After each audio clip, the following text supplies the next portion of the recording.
So this is Amiga, back with another video. I'm here with old Hale, yeah. He's out of the US. What state you in, Hale? I'm in Arizona in the United States.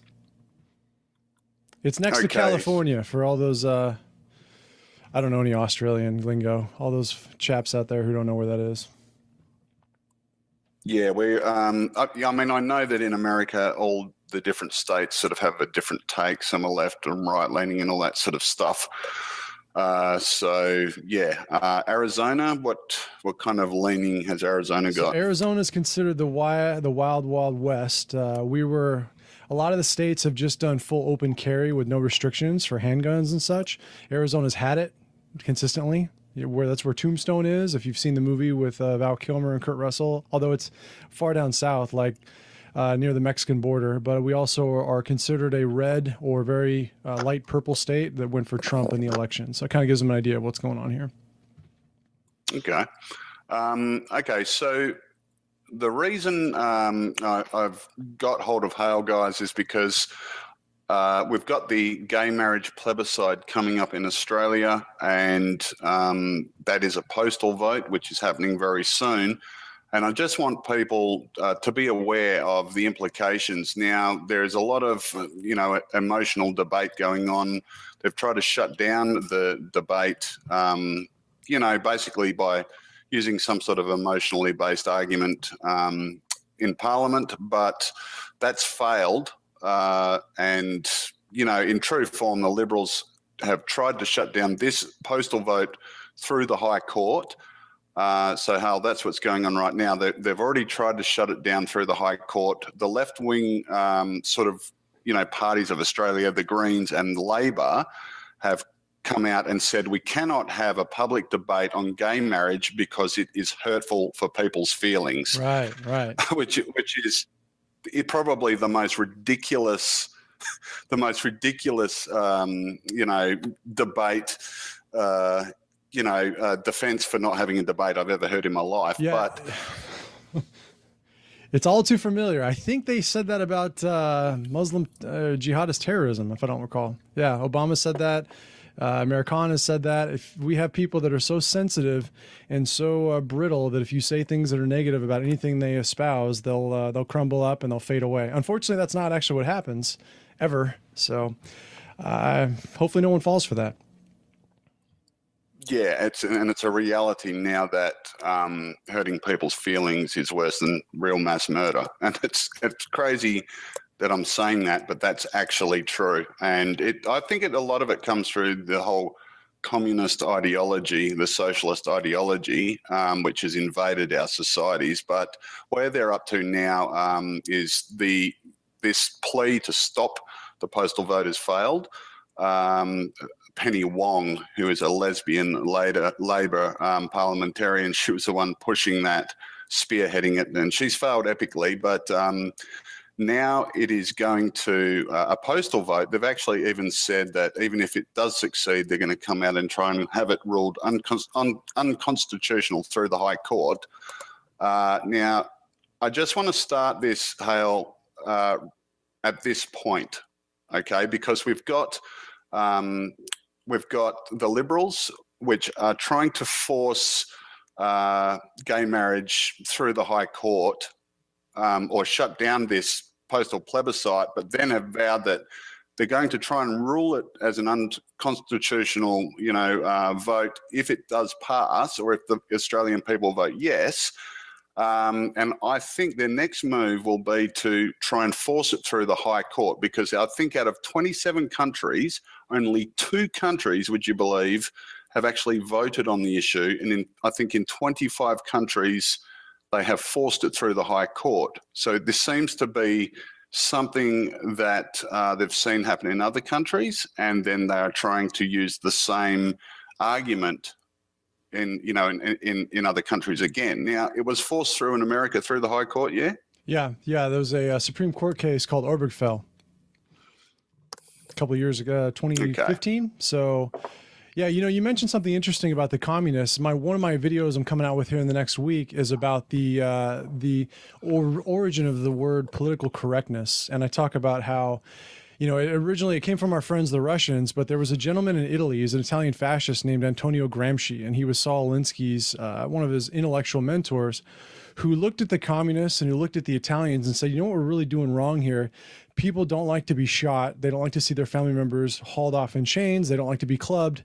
And obviously the Chinese have screwed this up. There's got to be a better way to get people to do what we want them to do without killing them. And he actually referred to political correctness as forceful seduction. And so if you look at the culture today, his strategy was to say, look, we don't need to, very much like Saul Alinsky, we should not be rioting. We should not be flipping cars over. We shouldn't be fighting with the cops. We should be putting on dress shirts and ties and going to work in institutions where we can change the outcome without an outward struggle, right? And that's the courts, that's the schools, that's the government offices. And you see that manifested in the modus operandi of what you just described, where now if the popular vote doesn't go the way that they want, or it's not democratic for them to put in their agenda, they're going to just change the rules or mandate it. And then they're going to look at other countries where the domino's already fallen and say, hey, by the way, Omega, it's 2017. Like, we're going to get left behind. We got to do this. And my problem with 2017 is, yeah, that's true. But if we read for 2,000 years of history, we can see where doing things like this have a very bad outcome. And in choosing the kind of society that we want to live in, maybe we shouldn't be so focused on what day it is. Maybe we should be focused on the people in the last greatest civilization before us, where things didn't turn out so well, where they tried things like this to their demise. And so I hate the fact that they can go in there. You can take a lesbian activist who doesn't have any kids, maybe a dog, I don't know, and can say, look, this is what everybody wants. And if they don't, we're going to do it anyways. It's very undemocratic. And I actually would make the argument it's very evil. And it likens back to the ideas of communists and fascists who said this is the best way forward. And if we have to dispose of people's ideas, their livelihoods, and their bodies to get what we want, then so be it. The ends justify the means. Yeah, obviously, if we look at, well, I'm a bit of a history buff, so if we look at World War II, something like 2 to 3 times, maybe even higher, of the amount of people that Hitler and the fascists killed were actually murdered by communists. And it really is the art of saying nice things, sort of promoting some sort of idea of justice, and in this case, social justice. But then once you incrementally take that power and you're able to, change the law, that's when the true nature of communism starts to reveal itself. And it is a totalitarian ideology. And we know, and as you've pointed out, it always ends in disaster, because communism, it sounds great. It sounds like equality. And that's really what we're seeing here in Australia. They're coming out with this term equality, which is something born through communist ideology. But once, if they attain this power, if they get any sort of, foothold in the country, then we're going to see the true, the true nature of this communist movement. And, we're going to see, as you said, it's going to be a forceful process. It's forced through law. It's not going to be, a process which is fair or whatever. And ultimately with communism, one of the big problems and the biggest failure of communism and socialism is it always leads to a dictatorship, because there is no other place to go. If you've got all these people that are on some sort of even keel playing ground, there has to be a dictator. There has to be a group or a people who are in authority over the rest of society. And you end up with a dictatorship. And I think, that is what makes communism attractive to politicians and parties, is the allure of that ultimate power, which they know they'll get. If we get the human rights laws changed in Australia, if they are changed, these people will have untold amounts of power through the through the courts as they change the goalposts. As we were just saying before, they start redefining definitions and redefining laws. If a law's in the way, we simply redefine the meaning of it. And what it does, because laws, especially human rights laws, were never ever designed to be tampered with in this way. If they can get redefinition, it weaponizes these laws. So you end up with a weaponized anti-discrimination law, which can be wielded as a weapon in a totalitarian sort of setting. So anyone who disagrees through the changing of law becomes essentially an enemy of the state. Right. So going back to the comment of forceful seduction, I mean, what it ends up being is that you need to make it unpalatable for people to decide to say things that are going to get them into trouble culturally, at work, socioeconomically. And that's the society we live in today, where if you say anything that doesn't match the narrative, today in Arizona, in the States, you're a Nazi, right? Everyone's a Nazi, which means no one's a Nazi. And so I want to go back to this law of, in terms of redefining the laws. So I live in the United States. We obviously had the Supreme Court passed what could not be passed at the Democratic level. I think over the last 10 years, 4 states had actually voted to pass gay marriage laws. And what you're seeing, though, is the opposite of that is happening with other laws that are passed at the Supreme Court. I mean, the unpopular and society destructing laws that the liberals or now the progressives want to pass, like take abortion, for example. That was supposed to end the debate in the 1970s with Roe versus Wade. We're seeing the fewest number of abortion clinics and the fewest number of abortions that we've ever seen in 2 decades. And this is what happens with these movements. They go to the Supreme Court because they know if they don't strike when the iron is hot, they may not get what they want. So today you're seeing that with gay marriage. What I worry, though, is we're not looking at the lessons of history. And I'll give you an example of what I mean. The line I always use that I wish more people would use, you can steal it from me, I think I invented it, is different people, different purpose, different outcome. But the forceful seduction is that not only is everybody equal, that you're a bigot or a homophobe if you're not okay with the definition of marriage being redefined, which is ironic because up until for the last 5,000-6,000 years of written history, up until my lifetime, was anyone even talking about marriage needing to be changed? So it's a very, very, in terms of the historical perspective, this is a brand new idea. And we're moving so quickly on it, we're not really giving any time or consideration to what the changes will be in society. My concern is that after Obergefell passed, I read a study the other day in a book actually by Austin Ruse. He said that the year that it passed, the occurrence of the word transgender in the Nexus Lexis archive, which means how many times you see it in mainstream news stories, went up 2,000% in the next 2 years. So what it tells you is that once they've knocked over a domino, then they go to the next one and then the next one. And so we need to look at not just what it means to be a bigot and a homophobe and oppose gay marriage. We also need to look at what happens after that. And I don't like playing slippery slope, but you look at what it is now and it's gay parenting.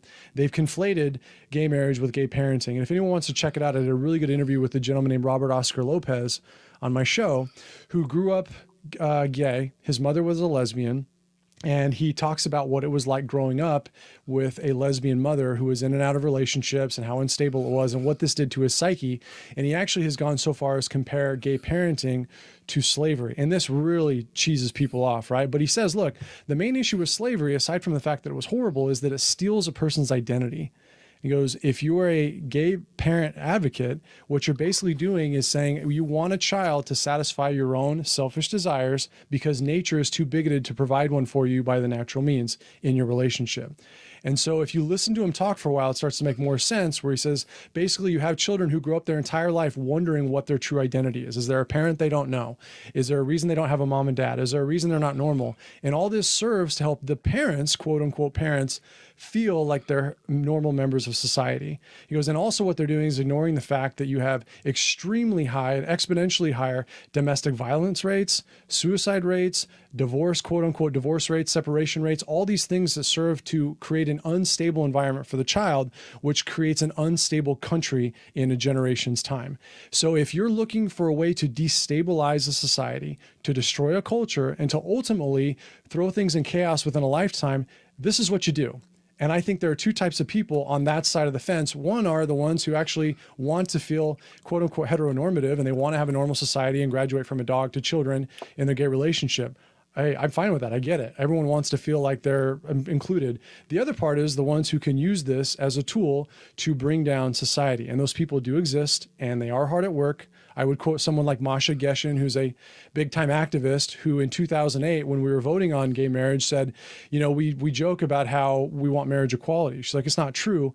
We want to destroy marriage. Marriage is an institution we want to be rid of. And this goes back to the Communist Manifesto and the Nazi or the fascist declaration points.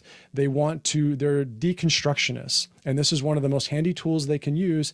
And in the process of doing it, the most effective way is to paint and tar anyone who disagrees with you as a racist, bigot, homophobe, etc. And what it really is someone who says, look, I don't want to be in a society. I don't want to be in a world that's destroyed. And this is one of the million ways that you can bring that about. And I know it sounds like it's exaggeration, but it's really not. And I'll go back to a study that was done by Ryan T. Anderson, where he said, they started doing studies on parenting in the 60s. Is it better to have two parents? Is it better to have a single parent? Is it better to have a divorced parent? Is it better to have, co-shared parenting with, court-ordered visits and stuff like that? And he goes, every single study over 40 years has said that the best scenario for a child is a home with a man and a woman, a set of parents. He goes, gay parents they call it parenting, but really it's mothering and fathering. Now we call it parenting because it's modern family. It can be all these different things. He goes, this has only been around for 5 or 6 years. We're going to rush to do this, and we're going to find out what the effect is 20, 30, 40 years from now. And by then, it'll be way too late to change it. That's not something we should rush into, no matter how you feel about the issue. It's unwise. It's going to have consequences. Absolutely. Absolutely. And I think, not many people are aware, and I know we're sort of looking at the philosophical sort of, ideas surrounding this and all that. And there's a lot of this that people haven't even really thought about. But, looking at this whole situation and looking at the groups, you talked about two different groups. So we've got a group that just legitimately want, equal rights, and they want to be married and live happily ever after. So in Australia, that's 0.36% of the entire population. Super. That's it. 0.36% of the entire population are in same-sex relationships. Now, and the problem is then you've got this other group, and historically it's the 10%. I call it the 10% of any society which will forcefully take over that society through the implementation of some kind of ideology. We see it in the Middle East with Hamas and Fatah taking over Palestine. We saw that with the Nazi regime. We see that in communist countries. So there is this other group, and I'll read you something that they've written.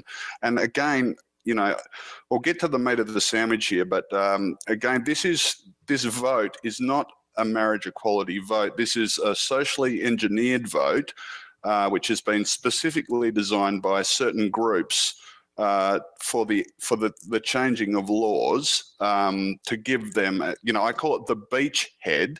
It's the beachhead for groups with very, very specific agendas to implement a society change, to deconstruct Western values and civilization. That is the ultimate goal of some of these groups, but it's very much, this is very much a vote for not marriage, but a vote to change society. And I'll read you this mission statement. This is from the LGBTI lobby Victoria, Australia. And their mission, it says, is to change society to achieve equality, human rights and social justice for lesbian, gay, queer, bisexual and same-sex attracted Victorians. And obviously anyone outside of that does not fall, this is not talking about justice for any other group except those. And then it says this: by society, we mean every facet of our society, including not only the laws, the regulations, the local laws, and by laws effective in any part of Victoria, and the policies and actions of every level of government affecting Victoria, but also the relationships within and between every neighbourhood and institution of society. Now, what I want to ask you, I just want to ask some very clear questions because a lot of people, they're not like us. I mean, we spend a lot of time deconstructing this whole thing, going through history, looking at political agendas and political parties, looking at ideologies. It's something that I enjoy as a hobby, but will bore the pants off most people.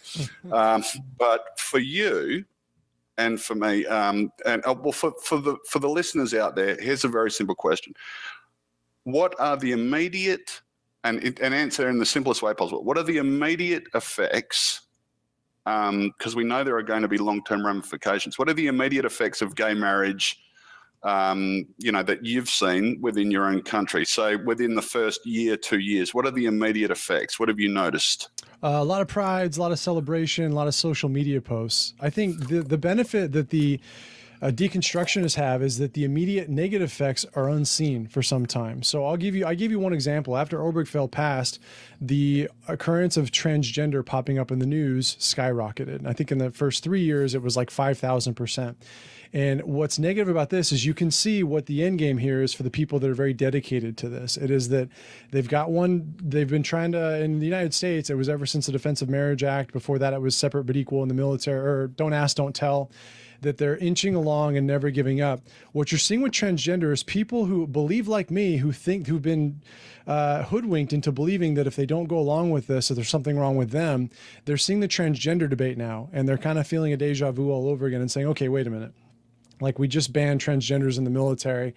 They're looking at things like Modern Family. There's a study from Pew that came out a couple of years ago where youth under 35, like 21 to 35, believe that the occurrence of homosexuals in the United States is between 40 and 45%.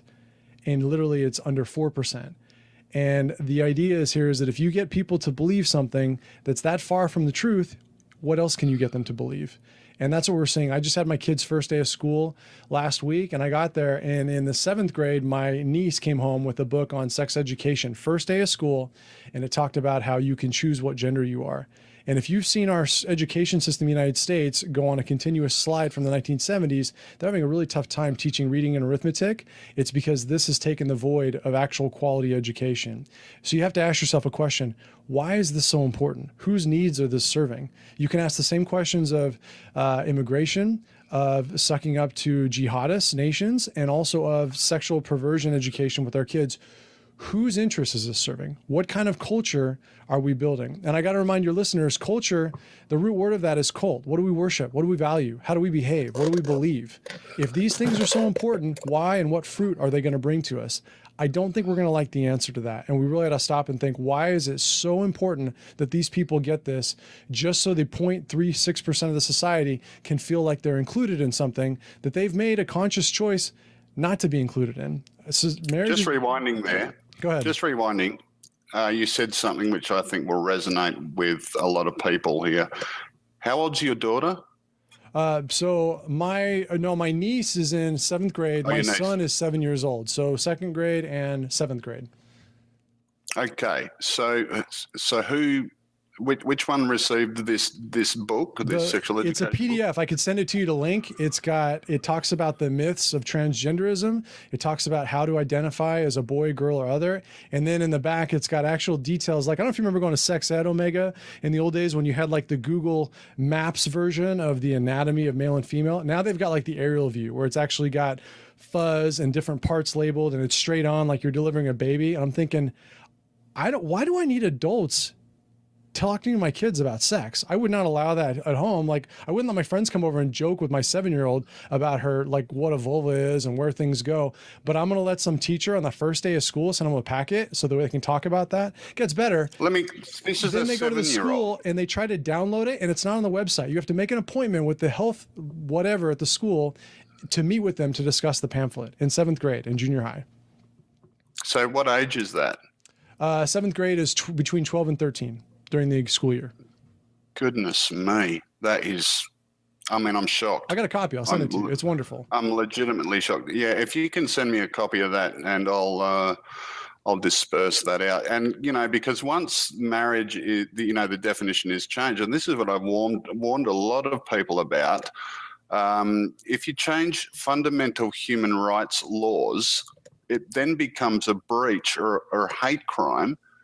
A breach of human rights laws if you're not involving, that particular group, for example, in sex education. So I've actually warned people that if it is normalized for men to be married, and you're changing the roles, at a fundamental human rights level, they have to teach children about sodomy in sexual education, because it's been recognized as a normal activity, a normal part of society. This is not some sort of perverted sexual sort of desire that somebody has, and they do that in their own time. This is going to be a part of the marriage unit. This is going to be a part of everyday society. So this needs to be taught to children. So if they, become gay, they've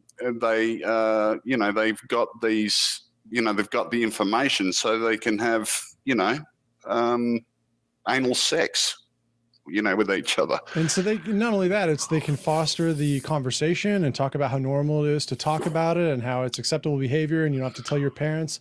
And I can make the legal argument for all this, but I think the one that's more important is the moral religious argument of when you're at that age and you still have the innocence of youth and you're still trying to figure out what kind of person and adult you want to be. It's odd to me that all these, no, it's not odd. It's ironic that all these campaigns are targeted at youth. Gavin McInnes makes the joke that you never see 60-year-old bisexuals, right? Because they're not in the apex of their sexual attractiveness when you're able to fluidly go back and forth to whoever you want, because everyone wants to get a piece of you.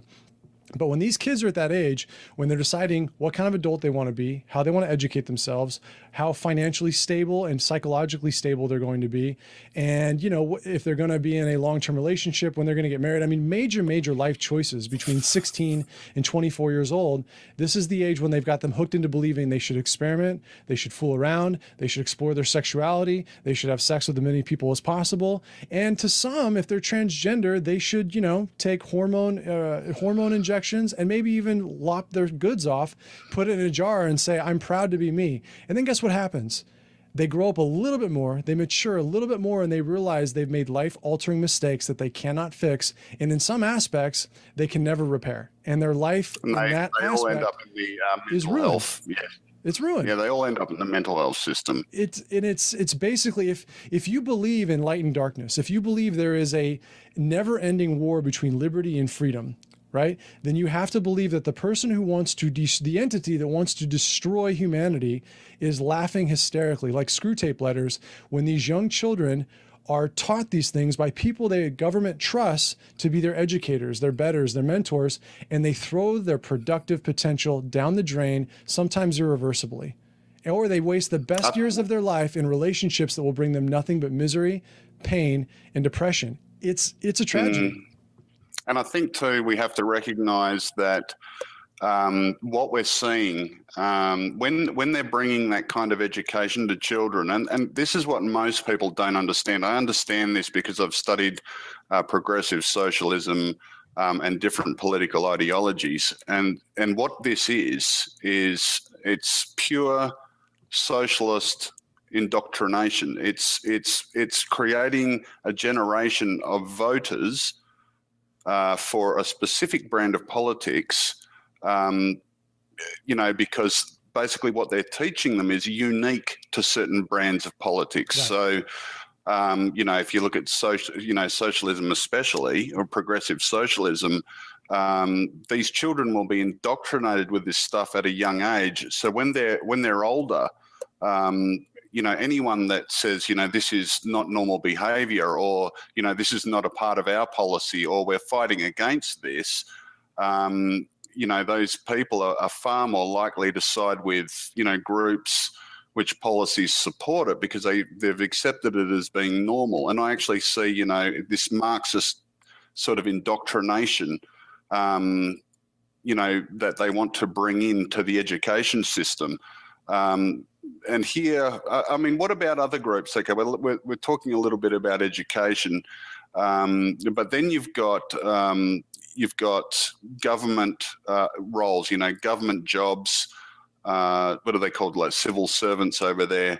It's a funny name. You've got celebrants, which would also be affected by a change like this. You've got businesses where at a government level, like the law, the law written down, for what an actual business is, and the way workers are treated, for example, in the workplace. So, workplace regulations, all that stuff is affected. Have you seen that? Yeah, I had an interview on my channel recently with a gentleman, and I was telling a story about how I got into an argument about the gay marriage and the way businesses can or can't discriminate against people because they have free association, which is a constitutional right that we have here. But now that the government's got involved and started to regulate certain behaviors, the argument now is, well, you're part of a social fabric, or there's a social compact, or the business serves the public good. And, at the time I was having this conversation, I related to the person I was interviewing. I didn't realize that that's actually the language of Italian fascists. I mean, he quoted a guy named Fausto Pitigliani, who said that when you're a business person, the state should make sure that you're serving the public good. And if you're not, your business should be transferred to the power of the state. I mean, this is less than 100 years ago. They thought this was the way society should be run. And now, because of forceful seduction, again, I go back to it, it's gotten to a point where if you're Chick-fil-A, or if you're Hobby Lobby, or if you're just a pizza owner that says, or you're a bake shop that says, hey, I made you cupcakes, I made you pastries, but if you want a wedding cake, I'm sorry, you got to go somewhere else. Why don't you go to an LGBT-owned bake shop that would actually really appreciate this business? You could end up losing your business and spending time in jail. That's what we're seeing now, is cases of people who are being discriminated against with the power of the government behind the suit saying, no, you don't have a choice anymore as to what you do and how you serve people. Because if you do it in a way we don't like, you're gonna be punished for it. And again, we go back to the original argument, which is that once the force of government has restrained your liberty, you cannot get it back. Historically, it takes bloodshed to restore those liberties. So the state ultimately will decide what kind of language, what kind of speech, and what kind of behavior is acceptable and which is not. And I can't speak for Australia, but it's diametrically opposed to the wisdom of the founding fathers. That's what we escaped from. That's what we fought to avoid. And now we've come full circle. And all it took is a century of socialist thought to get us here. Yeah, it's mind blowing. But I think, I've tried to explain to people, and this is what I've seen, all around the world, in England, especially in Europe. If you look at the groups which are advocating this particular brand of ideology, especially the European Union, I mean, they're probably the worst. Yeah. They're probably the worst out of a lot. It's very much become a mechanism of control. And I have seen that gay marriage, and, some people have said, oh, what rubbish, Amiga. But I've said, but if you look at these countries, gay marriage seems to be the beachhead for this sort of radical socialist or almost communist takeover of societies, the deconstruction of all Western values, of Western culture. And I said to them, there's a very good reason for that. And it's this, because the best culture, the best ideology, if you like, the best societal structure that mankind has ever been given is the Judeo-Christian structure. And what it produces is a very, very strong, cohesive communities and societies which have, a strong sense of moral value. They have a strong sense of, the sanctity of life. And it's very, very hard for, a poisonous group, or I would even say an outright evil sort of group, to influence or take over a society like that. So the very first thing you need to do if you want to take over a Western country is to get rid of the Christians, or to lessen the influence of Christianity in society. Now, there might be some people out there who disagree with me, but again, I say, look at history, check out your history, look at countries which have a Judeo-Christian, societal makeup. It's not about who's right and who's wrong, a mistake. People will always make mistakes in society, but generally in these Christian societies, people are free. They have, they can speak freely. I mean, in Judeo-Christian modeled societies, we've allowed the separation of church and state. So obviously, there's a great freedom there. There's a fairness involved within those societies. And these groups seek to get rid of Christian influence, especially out of societies, because they're trying to break down cohesion within those societies. And I even think when I look at Europe and I look at the mass immigration being, like Merkel, believe it or not, after all the calamity they've had, has said, I am now going to double immigration, double it again. Yeah. After this catastrophic, failure to, which is taking place in Germany.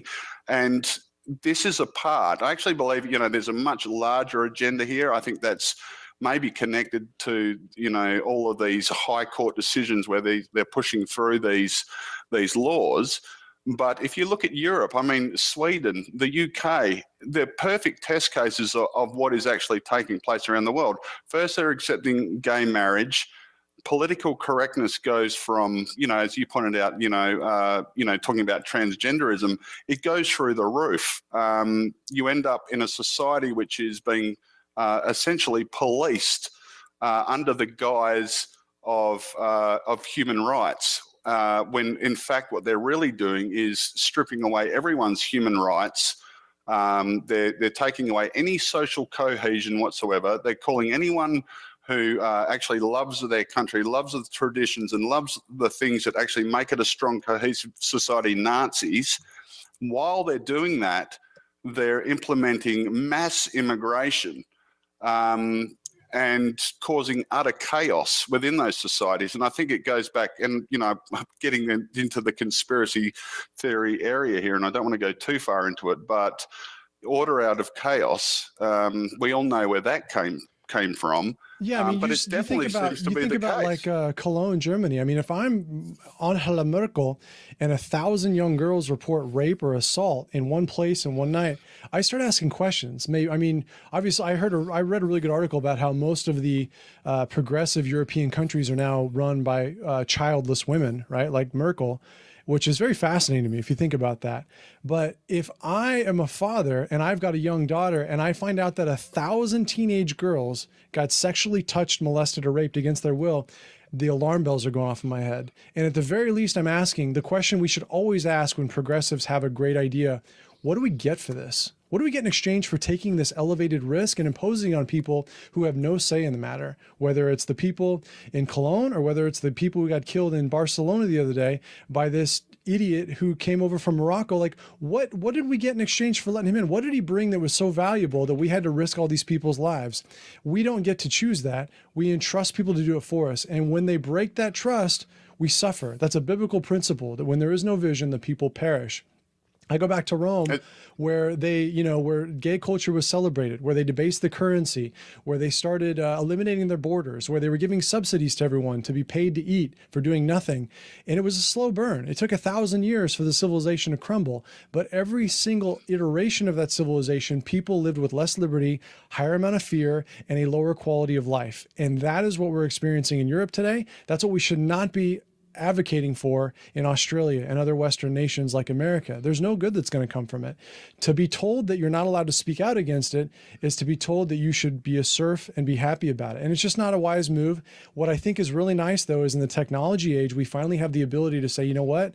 We're not okay with this. I'm not a racist or a bigot because I think that you are misusing your authority and making choices that don't benefit the people at large. And it's one of these things where even as a Christian, I look at people in my church and say, our fathers, the baby boomer generation, were asleep at the wheel. They allowed this to happen. They allowed the country to change the immigration laws, change the tax laws, change the labor laws, change the marriage laws, and we did nothing. And if we do nothing again, our kids are really going to be screwed. So at what point do we stand up and say, you know what? Go to hell. I don't want to live in that world that it comes 30 years from now. Nobody does. So why are we going to let it happen? What would you say to Australians? This vote's coming up in a few weeks.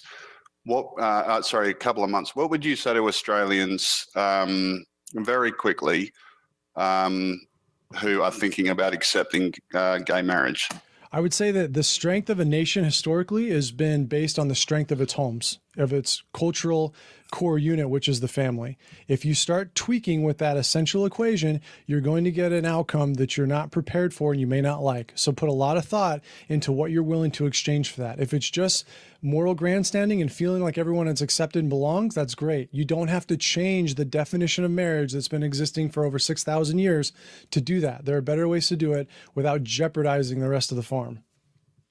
they actually have all the same economic and civil rights as a married couple in Australia. So there's only one or two loopholes which I think could be sorted out through legislation. But if they just change the name to civil marriages instead of civil unions, problem solved. So yeah, I mean, my question is, if you have different people, different purpose and different outcome, how can that ever be considered equal? It's not, and it never will be, which is why the dominoes will continue to fall after that. And that's the discussion we should be having. All right, man. It's been a pleasure talking to you. Great having you on. I'll